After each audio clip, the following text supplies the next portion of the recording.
Hey guys, so today is the Wednesday. I think today is the 3rd of June. So in actuality, I should be able to post tomorrow if I film today. But to be completely honest with you, with everything that has just been going on in the world, I just really feel like I need some space. I feel very sad. I feel very upset. I also feel extremely angry, and it is a lot to function when you feel all these emotions and you have nobody to really hold accountable besides the government. The government is a faceless organization. You don't know how the person that's making the moves operates. It just feels like we are at the mercy of a being that is merciless, and that just scares me. There's so many things that are so glaring to certain people and then are not even on the radar of other people, and that is just scary to me. I don't even want to waste my time or waste your time by educating you on the fact that nobody is entitled to anybody's body, educating you on the fact that rape is not about sex, rape is about power, educating you on the fact that it is never the victim's fault. There are so many things that I feel like by now, if you still don't know, then I don't really know how to help you besides with prayer. I love how when things like this happen, when we have to talk about things like rape, sexual assault, sexual harassment, or anything that has to do with vulnerable people, a lot of people's id pops out. So your real feelings, your real personality just happens to just show up. You might think that other people's actions, like you can't just be cutting off everybody because they have a certain tendency. But let me just help you out. You should be cutting off people because they have a certain tendency. Anybody that speaks or spews venom that sounds like rape apologists language or anything like that. I'm using this Nuban Skin foundation. My girl Simi Ola helped me match my shade all the way from the heel K. You are part of the problem if you are entertaining conversations with people, even as friends or as acquaintances, that have opinions that differ to yours and differ to what you believe to be true. I do not believe that we are in a society where we have to pretend that we are cool with everything that everybody does. And this is exactly why I am such a fan and such an advocate for cancel culture within friendships. Like, I don't believe in canceling people that I don't know. I don't believe in canceling like celebrities, but I do believe that I have a social responsibility and a mental responsibility to myself to cancel anybody that I feel is not aiding my growth in any way, shape, or form. We have to keep on holding each other accountable, because it's one thing to say that you don't propagate rape culture. Is another thing to interact with people that do. Anybody that can start off a sentence with saying, I don't support rape, but guys, cut them off. But I have been sexually harassed, and I'm going to tell you guys the story. I don't know that I've ever spoken about it on a public platform before. And majority of the reason why I would not have done that is most likely based on other people and their feelings, not necessarily on my own. So this particular instance or story happened when I was still in uni in the UK. So I was in Nottingham University, and me and my friend Shaitan, who, if you've been on this channel long enough, you most definitely know. I don't know why I did this, to be honest. I should have just stuck with that foundation. I was feeling like I could be like a pro and like mix foundations together and stuff, but man, it didn't bang. It just did not actually bang. Me and one of my closest friends in life, Shaitan, we went to visit a friend of ours. We had a mutual friend. He had a roommate, and at that point in time, the roommate was trying to like move to Shaitan, aka like talk to her and stuff like that. So Like, it was chill. Like, we just all used to hang out. Our mutual friend, his girlfriend at the time, me, Phaeton, and this other flatmate guy. Alright, cool. So we're all hanging out. We had like a little bit to drink or whatever. Everybody was just chilling, flexing, having a good time, making good conversation and all that jazz. And then all of a sudden, I need to pee. So I say I need to pee, and then I get up and I go upstairs and I go to our mutual friend's bathroom. So I finish in the bathroom, I take a little bit of time, and then I'm coming out of the bathroom to go down the stairs. So I don't even, it's so crazy because like I've told other people this story, so like I'm actually surprised that right now I'm feeling the things that I'm feeling. Basically I start coming out and I start going, like coming to the edge of the stairs to go downstairs, and the other guy, the roommate, is coming upstairs. So we meet in the middle, and me thinking, okay, we're just going to, like normal people will just pass each other and keep on moving. It's not as if this is a place to have a conversation or anything. Like, we're all hanging out downstairs. He probably needs to like use the bathroom in his room too or whatever. Do you know that he literally stops in front of me? This is a stair, well, that's at least there was a reasonable amount of space he could have just passed. A stairwell. He stopped in front of me. I was wearing like a skater skirt, and he literally slid his hands like up my thighs and like to my bum and grabbed my bum under my skirt. So you always think to yourself, if I ever find myself in this situation, somebody does this, I'll just slap them, right? That's what we all always think. Like, we always think that we will just slap somebody in certain situations. But like, I'm here to tell you that sometimes when certain things are happening, you're so frozen in fear because this is not something that you expect. Obviously now, by this point in time, we should all know better, because it means that the way that the world is going, it obviously means that no matter what, you should be expecting the worst from just about anybody.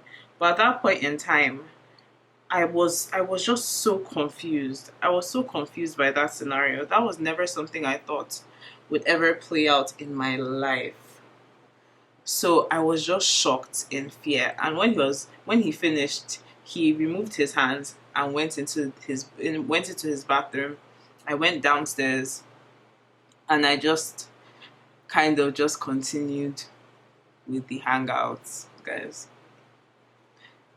And he came back down. He continued just with all of us. We did not even look at each other. Like, we didn't even look at each other's faces.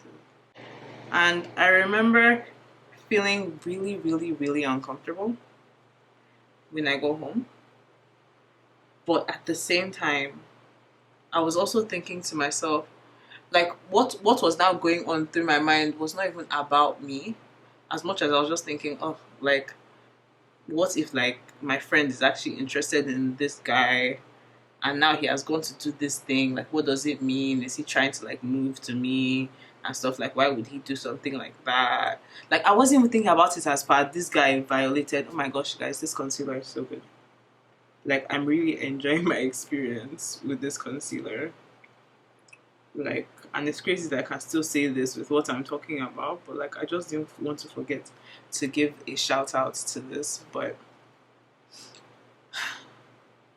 I just remember thinking at that point in time, like, for the first day, I was just thinking, oh my gosh, this would be so awkward if Shaitan really likes this guy. He just did this. Like, I wasn't even thinking of the fact that like this person had no right to my body, and I had not given any impression that he could have a right to my body, and he had done that. It took me a very, very long time. When I say a very, very long time, I mean it took me like 2 or 3 weeks to realize what had happened. Like, in that period in time, I was not even thinking about it. I just knew that the whole situation made me feel really uncomfortable, and for the life of me, I could not place why I was so uncomfortable. Is it not crazy that no matter how aware you think you are of the things that go on in the world, Something like this can happen to you, and you will not even understand that there's a reason for you to be upset or disdained. This is exactly why a lot of people's things happen to people and they don't speak out immediately. Because you have to get to the point in your life where you understand that you are worth something. You have to get to the point in time, oh God, please don't tell me it was a bad idea to do this makeup while I'm talking about this thing. Sometimes you just feel like you're over things and you feel like you've moved on from something, and then you talk about it and you realize you haven't. And I feel like that's how I'm feeling right now, but I'm going to keep going. Yeah, so I just remember thinking, when I finally figured it out, and the day I finally figured it out and it triggered me, that I had finally figured out that, wow, this guy had actually like violated me. He had actually like touched me inappropriately. Like, he wasn't entitled to doing that, and he did that. Was another day when he came to visit the house, and he was basically gisting with me, like trying to gist with me like we were friends. And I could not shake the uneasiness that came from his presence.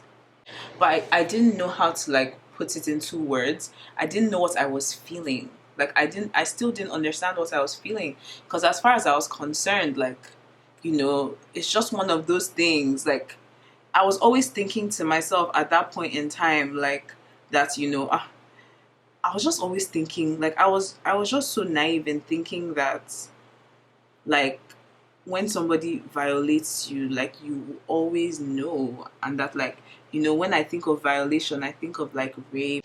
I never thought of the fact that my body being held or manhandled in any way that is contrary to what I want is a form of sexual violation.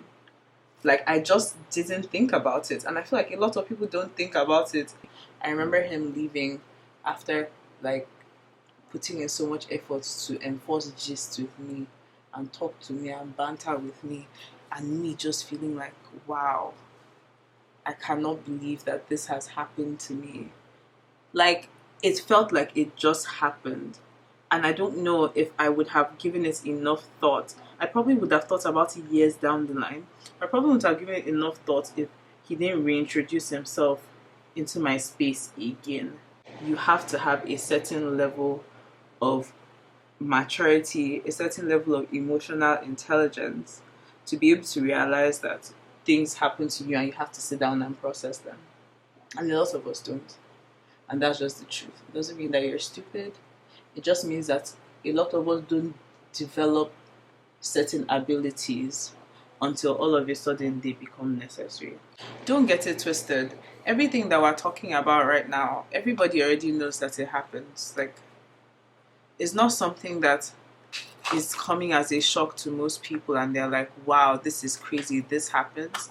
No, we all know that these things happen. But the thing about it is that a lot of us spend time trying to forget that these things happen. Because if we don't compartmentalize our trauma and we don't compartmentalize the things that we go through, honestly, we might not be able to make it through the day. The fact that when you go out on the streets, you have to be careful that your hips are not swaying too much. You have to be careful that you're not smiling too brightly.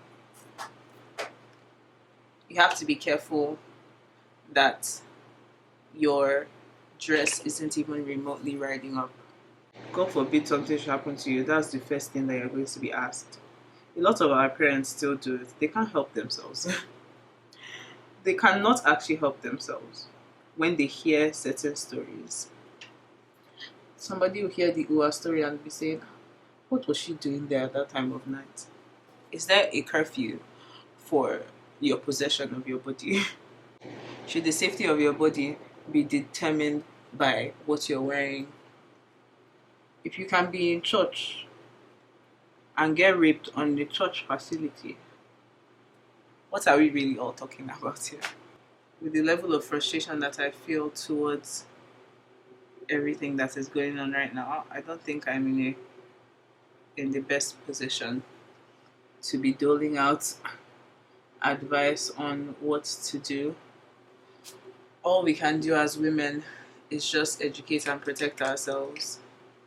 What I've learned from being a woman in Nigeria is that all those things that people say to you when things happen to you, right? Why didn't you do this? You should have done this. Why were you here? They are the most idiotic things in the world, because like you know in your heart of hearts that they have nothing to do with why certain things happen to you.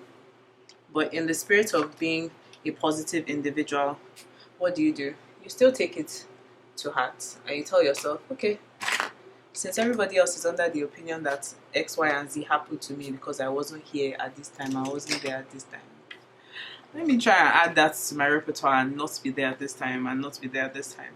And in that way, we continue to deceive ourselves into thinking that we have a choice. We have a choice in the things that happen to us and that we can control what happens to us. It's not the best thing and it's not sustainable. What I will say is it will keep you sane for some time. Nowhere is safe until everybody starts to educate and keep each other accountable. Even in our speech, if a guy is talking to you in any way that seems remotely derogatory to a woman, call them out on it. Vice versa, call them out on it. It is the least, literally the least that you can do is keep your friends accountable. And if you are in a friendship where you cannot keep your friends accountable, it's time to pack your loot and be going, because that friendship is not for you. And do not forget that you are sugar, you are spice, and you are bomb ass jello fries. Bye guys. If you want to see how this look ended up, just stay tuned. I'm filming next week's video right after this, so you'll definitely see how the look turned out. Bye bye.